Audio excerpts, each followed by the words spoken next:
السلام عليكم ورحمة الله، ازيكم جميعا؟ يا رب تكونوا بخير وفي احسن حال. سألتوني في فيديو تخزين البلح، عايزين طريقة العجوة، فان شاء الله هنعملها مع بعض النهاردة بطريقة بسيطة، وايه نوع البلح اللي ينفع ان احنا نعمل بيه عجوة، وكمان هنعملها ان هي تكون سهلة وجاهزة لأي معجنات هنعملها في اي وقت، وحلوة لسندوتشات المدارس. فيلا بينا نسمي الله ونصلي على الرسول ونشوف عملناها ازاي النهاردة.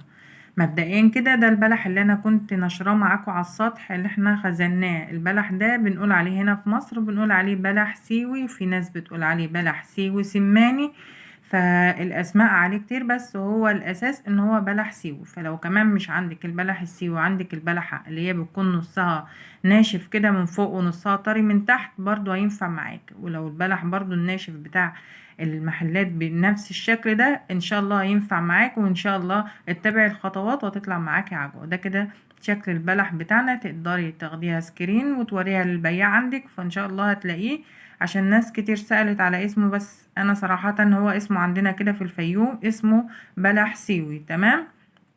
ده كده البلح بقى، طبعا انا كنت نشراه على السطح، او سواء اللي انت شارياه من عند العطار، فتعملي الخطوات دي أأمن وأنضف. تمام. أنا هحطه بقى في المصفى، وما أكون مجهزة هنا حلة مية سخنة، وهبدأ إن أنا أغسل بيها البلح. تقدري تغسليه على الحوض بمية باردة عادي، مفيش أي مشكلة. تقدري تغسليه بمية سخنة برضو على الحوض، بس أنا بفضل الطريقة دي، لأن احنا هنا زي ما بنقول بالبلدي كده، إن المية السخنة بتجلي كل الحاجات أو الوسخ اللي بيكون موجود على البلح، أو التراب اللي بيكون موجود على البلح. تمام.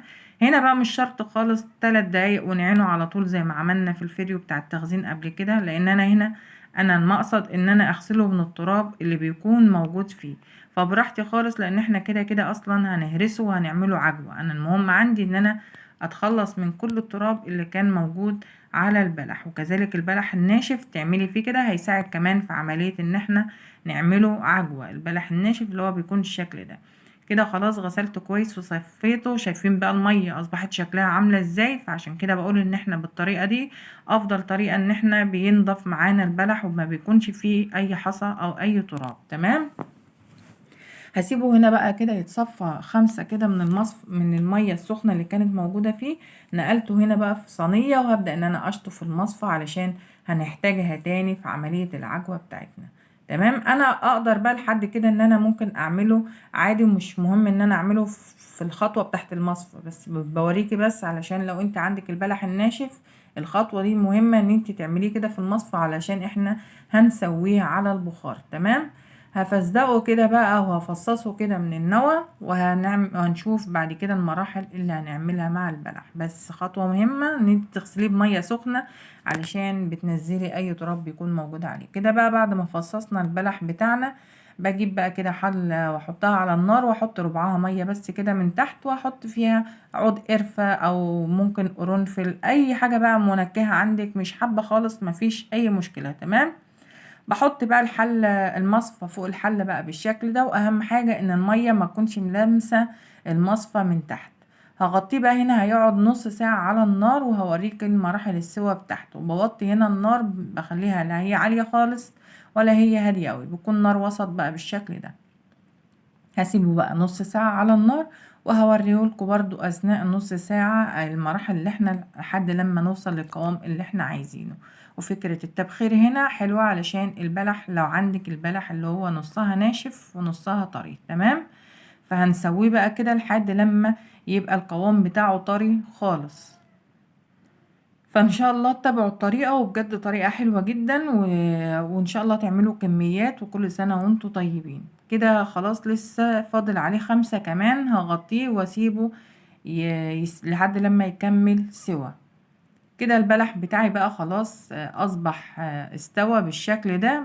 كمان هنا بقى خطوة مهمة، بعد ما خلاص بقى هو استوى، نجيب بقى كده الكبة، ويفضل ان انتي تطحنيه في الكبة وهو لسه سخنة. طبعا حبيت اجرب فيها دي هنا الكبة بتاعتي بتاعت البصل، مش بالكهرباء ولا حاجة، انا عندي الكهرباء بس صراحة بايظة. فحطيت حبة كده، قلت اجرب بدل ما السكينة بتاعتها ما تبوظ، لقيت ان هي نفعت معايا. فلو ما عندكيش لا الكبة لا الكهرباء ولا بتاعت الخضار اللي زي دي، بشوكة بقى، وهتفضلي تهرسي فيه او بمعلقة او بايديك لحد لما القوام ينعم معاكي. بس يفضل ان احنا نهرسه او نطحنه كده وهو لسه بيكون سخن، علشان تاخدي نتيجة حلوة. تمام كده بقى. بعد ما طحناه هنبدأ ان احنا ناخده بقى هنا على الصينية، وبعدين هنرفعه تاني على النار. ما تستصعبوش الامر، بس هي بتبقى حكاية نص ساعة او حكاية ساعة، والحكاية برضو بتصبح ايه جاهزة معانا، وهتاخدوا احلى عجوة وتقدروا تعملوا بيها احلى قرص في الشتاء. حطيته بقى تاني على النار، وهفضل بقى اهرس فيه بقى بالشكل ده. هو طبعا هنا بيكون لسه القوام بتاعها سايب، فلما بنرجعها تاني على النار بتلاقي ان القوام بتاعها كده لم. حابة بقى تنكهيه كده بحبة سمسم، مفيش اي مشكلة. واحط عليه هنا معلقة صغيرة قرفة.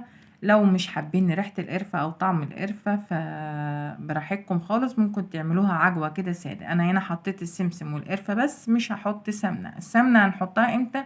لما نيجي نستخدم العجوة بتاعتنا. تمام لحد كده تمام. انا بعمله علشان اعينه في الفريزر او في التلاجة. هفضل اهرس بقى فيها بالشكل ده لحد لما القوام بتاعها يلم.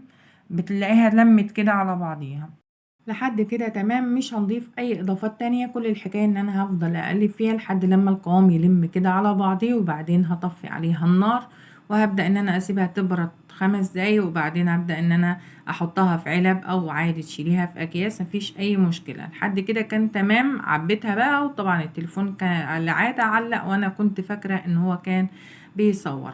جبت بقى علب من دي، وحطيت فيها كيس، ورشيت فيه الأرضية رشة سمسم، ما دهنتش لا زيت ولا أي حاجة. وبدأت إن أنا أحط العجوة بتاعتي وأضغطها أو أكبسها بالمعلقة. وتقدري تحطيها في أكياس عادي، مفيش أي مشكلة. أنا بس بوريكي الشكل النهائي أو الشكل العام للقالب العجوة بتاعنا، زيه زي الجاهزة بس أحسن كمان، لأن احنا عاملينها على إيدينا. فإن شاء الله تجيبوا تعملوه. البلح متوفر دلوقتي في الأسواق، وكمان لو ما عندكوش اللي هو المتوفر في الأسواق مع الفلاحين أو البياعين، فتقدروا تجيبوا اللي هو بيكون موجود في محلات العطارة، اللي هي البلحة اللي بيكون نصها ناشف ونصها طري.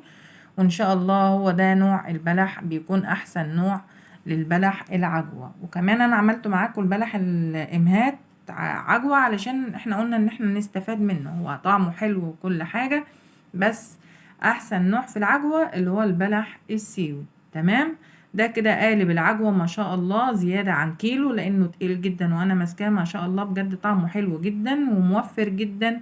وكمان بتكون جاهزة إن احنا نشتغل بيها أي معجنات. لحد كده بقى تمام. أنا بقى لما أجي أشتغل بيها المعجنات بتاعتي أو القرص بتاعتي، بخرج القالب كده قبلها بنص ساعة من الفريزر، بسيبه بس يفك على الرخامة.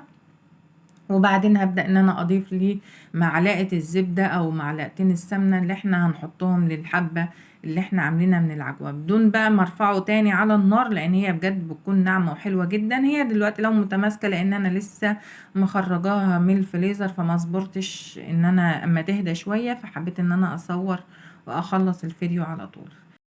فان شاء الله الطريقه دي للناس اللي سالت على القوالب العجوه ان هي عايزه تعمل عجوه بس، الطريقه دي حلوه. والطريقه كمان اللي احنا كنا عاملينها بالبلح المخزون، ان احنا بعد ما نخزنه نبدا ان احنا ناخد البلح ونعمل منه عجوه. فالطريقتين صح. فان شاء الله الطريقه اللي تريحكم اعملوا بيها.